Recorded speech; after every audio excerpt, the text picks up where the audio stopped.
Hi, I'm Tiffany Devon, and I am a wardrobe stylist that styles influencers in fearless fashions. Did you know that May is Mental Health Awareness Month?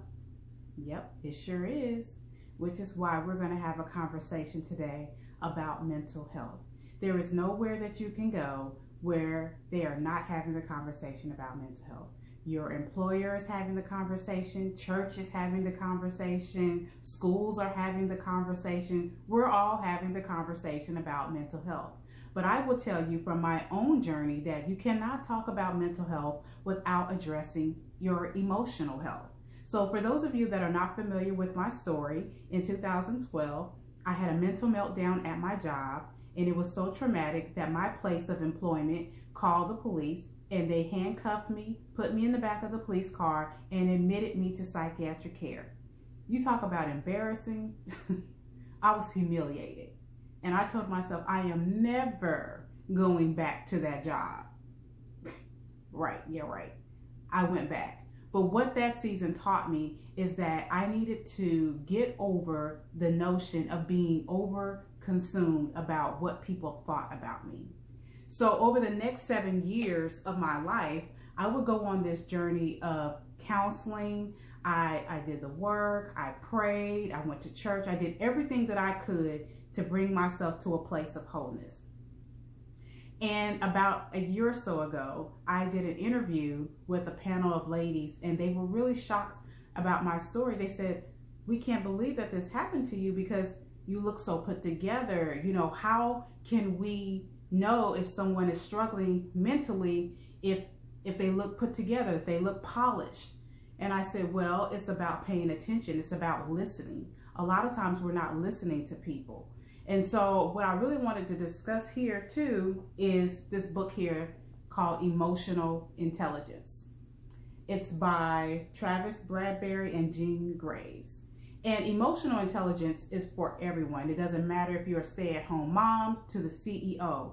You should read this book because not only will it help you to understand and identify your own emotional intelligence, but the emotional intelligence of others. So on this page here, it talks about the intensity of feelings, and they've listed 5 different emotions that one may feel. You can be happy, sad, angry, afraid, or ashamed. So let's look at the happy category. Someone who is happy is elated, they're excited and overjoyed about life, they're passionate. If someone is sad, they may feel alone, hurt, hopeless, sorrowful, depressed, heartbroken, unhappy. If someone is angry, they're furious, they're outraged, they're boiling, irate, seething, perturbed, frustrated, agitated, disgusted, touchy. Someone who is afraid is terrified. They're insecure, they're uneasy, they're fearful, they're panicky, they're frantic, they're anxious, they're timid, unsure, cautious.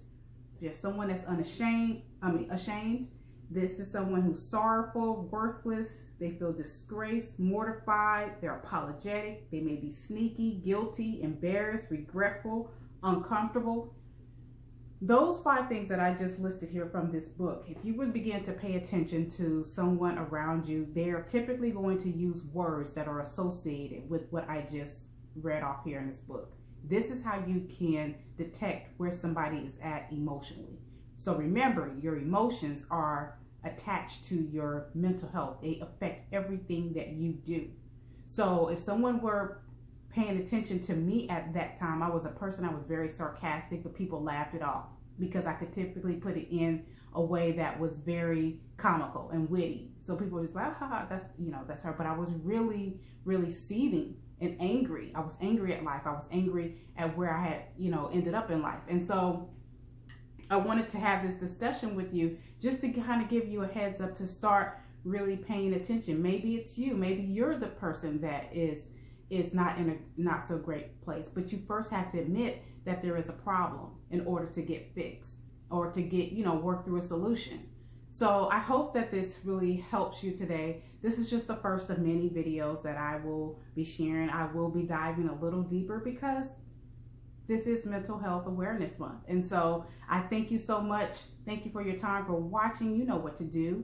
Drop a comment below and we can chat about it further. All right, thank you. Y'all have a good one.